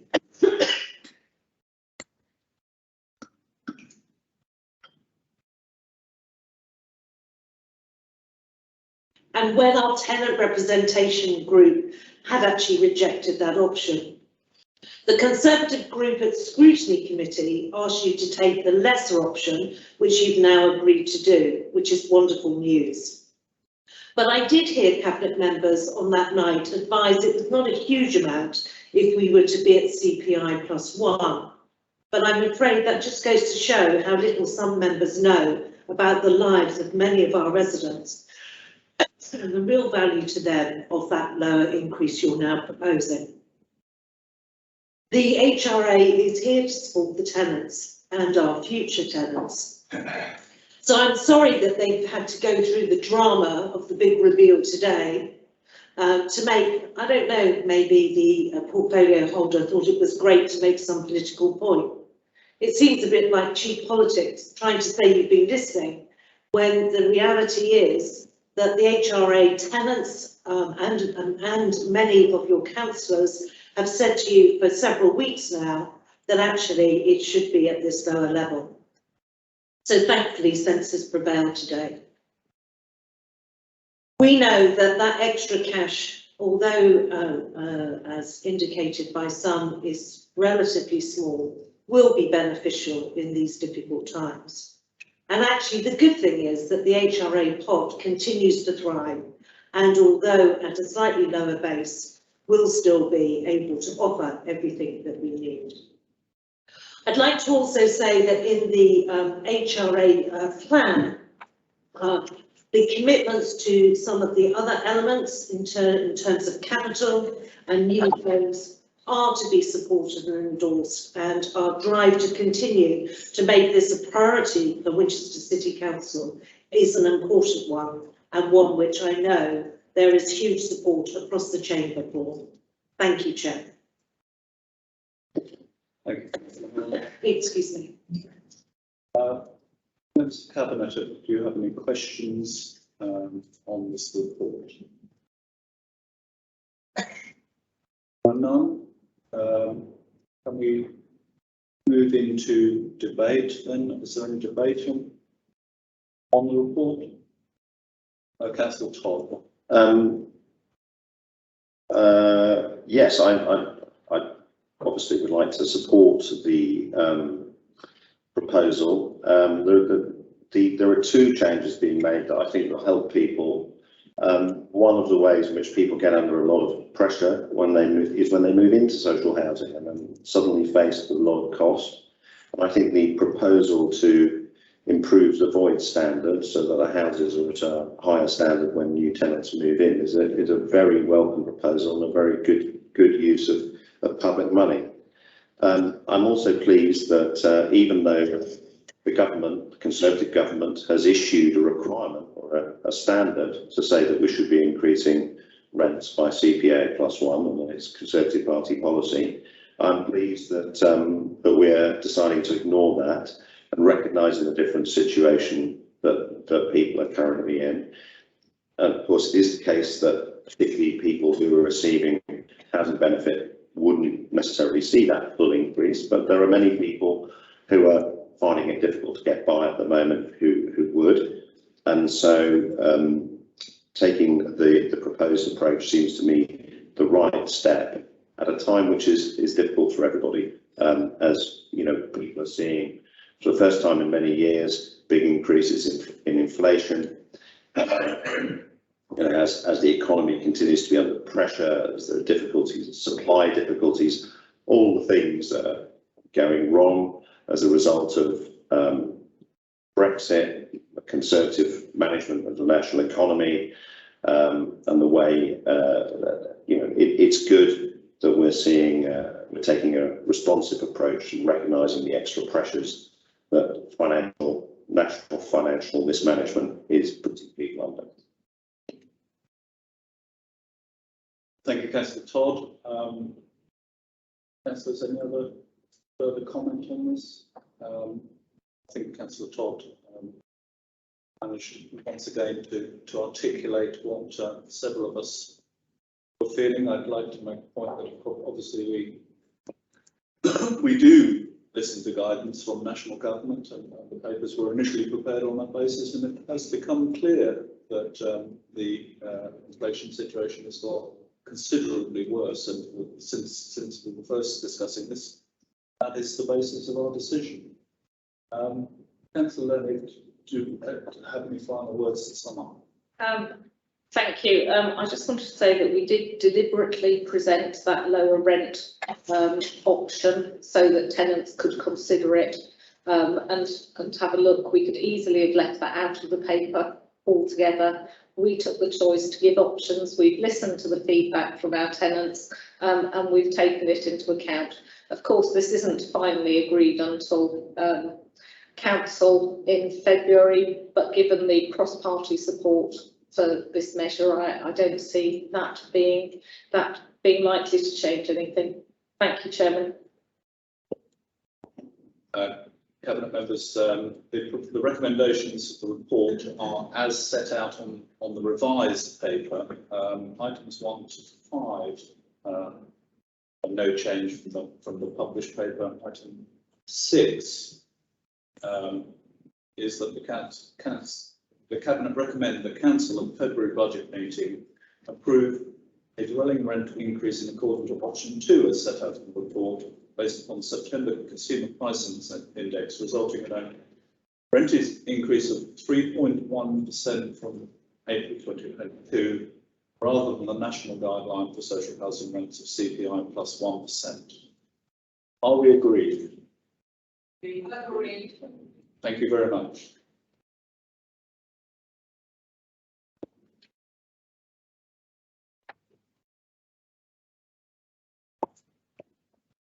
We'll now move to our, sorry. Oh, thank you, David, for your attendance and your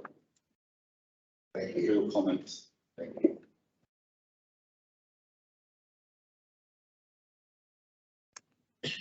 We'll move to item 10, Cabinet Paper CAB 3326, which is the fees and charges paper.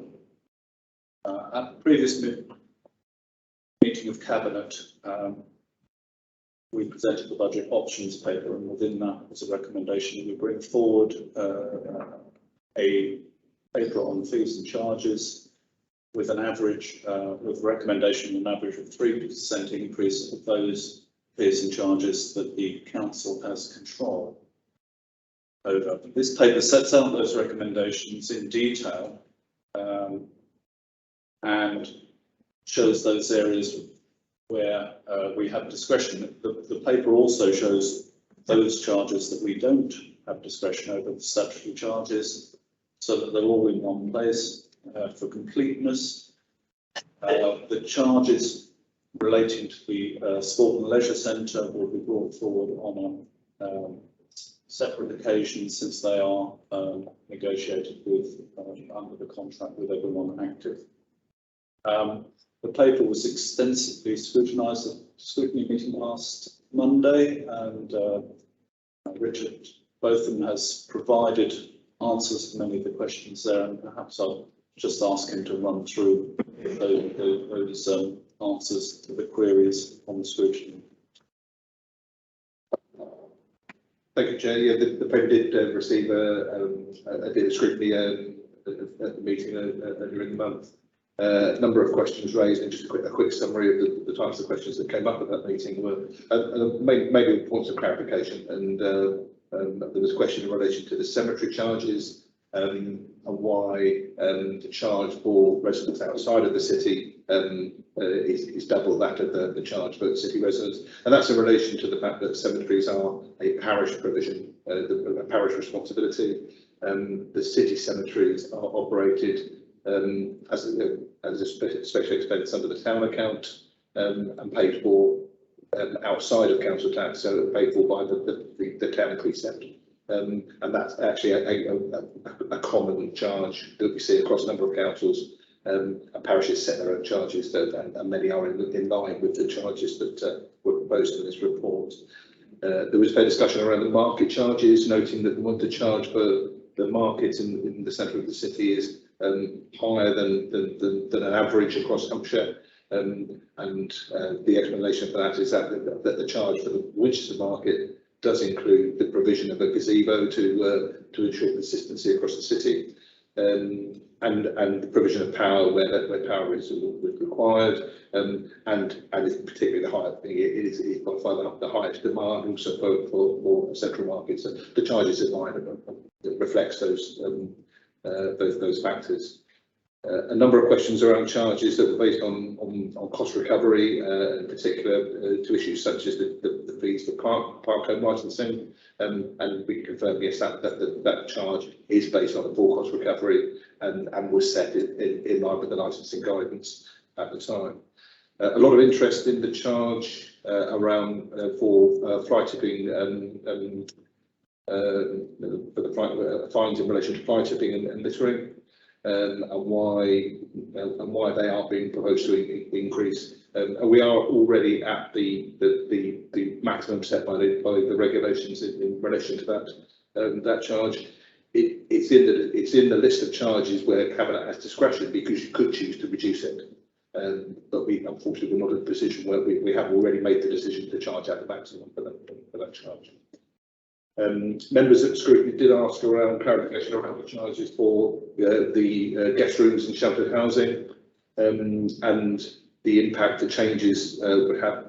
And just by way of clarification, the increased charge is now inclusive of cleaning. Previously, they paid a separate cleaning charge, so the actual overall charge for people using the guest room doesn't increase as a result of that.